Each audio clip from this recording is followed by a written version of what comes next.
Keith Taylor, Green MEP for the South East. Last year, MEPs called for environmental impact assessments to also cover fracking shale gas. Now, in an agreement with ministers, they've decided not to cover fracking. Fracking won't be part of the deal. What's your reaction?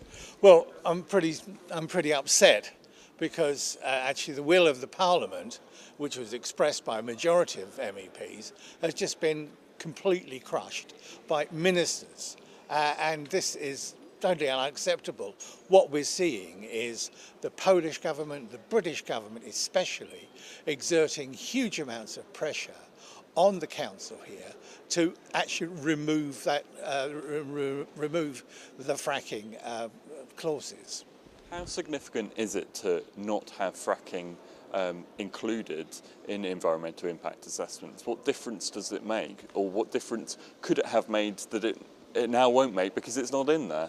Well, the EIAs would be very, very useful in terms of getting baseline measurements taken and actually getting the exploration or excavation companies to be specific about their impacts so they can be measured. Basically, this is a fracker's charter, and that is precisely what the UK government wants to see. And I think that the Greens think that there should be more controls to put onto this activity because of the risks involved. Is your concern that this is now going to open up possibilities for the fracking industry that perhaps might have been curtailed had environmental impact assessments been decided to cover fracking? Well, I mean, the argument is not settled finally yet. We've got the 2030 climate change and energy framework coming up, and that's a job for us to continue to exert pressure for more controls on fracking in the months and years to come. The truth is that the British government want people to come and extract unconventional hydrocarbons, and it is the government's entitlement, and it's within their power to encourage that.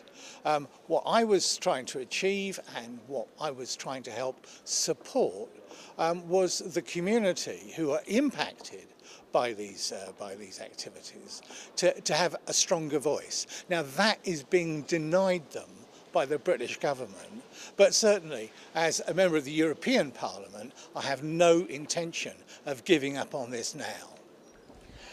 I do understand, however, that in this agreement, risk of water contamination will have to be considered, and if there isn't an impact assessment carried out, there will have to be some kind of explanation as to why the authorities didn't feel that was necessary. Is that at least a chink of light for you? Well, it's an encouragement, but if you were to follow the American example, Dick Cheney and George Bush actually excused the fracking industry from complying with clean water legislation. That is what the British government would like to do. They'd like to pretend there's no problem. They'd like to pretend that the regulation they impose, which is very lax, is safe.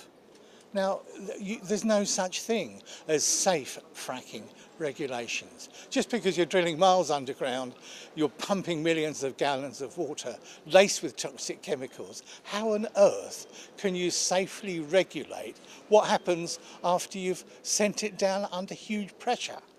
You can't. And speaking of the USA, of America, the EU is currently trying to agree a trade deal, a free trade deal between Europe, the whole of Europe, and America. Why are you concerned that that could have an impact on fracking in places like Balkan? Well, I mean, all over Europe, if this trade deal goes through, what that means is there'll be closer regulatory regulations, so that the lax regulations in the US on fracking will be applied in the UK. And a whole of Europe.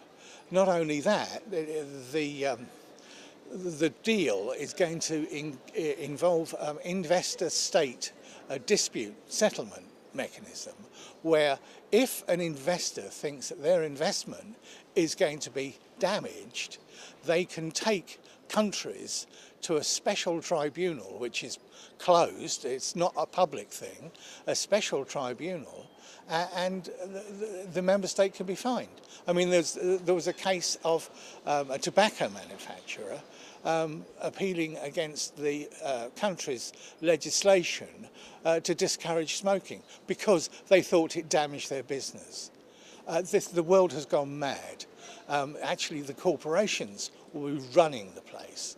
And this is why the Greens, again, are leading the opposition to the Transatlantic Trade and Investment Partnership. I mean, that deal is a long way off. It could be several years off. So there's still every opportunity. If you feel that the rules are not strict enough from fracking in this agreement, there's still room for manoeuvre, isn't there? There's still room to ensure that stronger rules are put in place, both here and in the USA. I mean, the performance of some governments of Europe, notably the British government, does not fill one with confidence. I'm very worried. And, you know, what we actually need to do is to recognise the threat that this trade deal actually has across a whole raft of in fact, every activity we've got, this could affect. And what we need to do is to build a broad opposition to that and to mount it. Now, in fact, members of the European Parliament aren't even privy to the detail of the negotiations. It's totally secret. And if something is good news, I don't know why people don't broadcast it. I'm very worried, and people need to be aware of what's going on and actually try and engage and make a difference and agitate and demonstrate. Just finally then, to sum up, your outlook on fracking in places like the southeast of England now, taking into account things that you've been talking about the potential trade deal, but then also that main point about environmental impact assessments. What's your outlook then for the southeast of England and fracking? I think we have to achieve significant political change. You know, we've got elections coming up this year, and I'm saying to people throughout the region, as I go and talk with them, look, we've all got one thing, we've all got to vote. Now, for goodness sake, do not use your vote to make things worse rather than better. Do not support political parties who want to encourage fracking.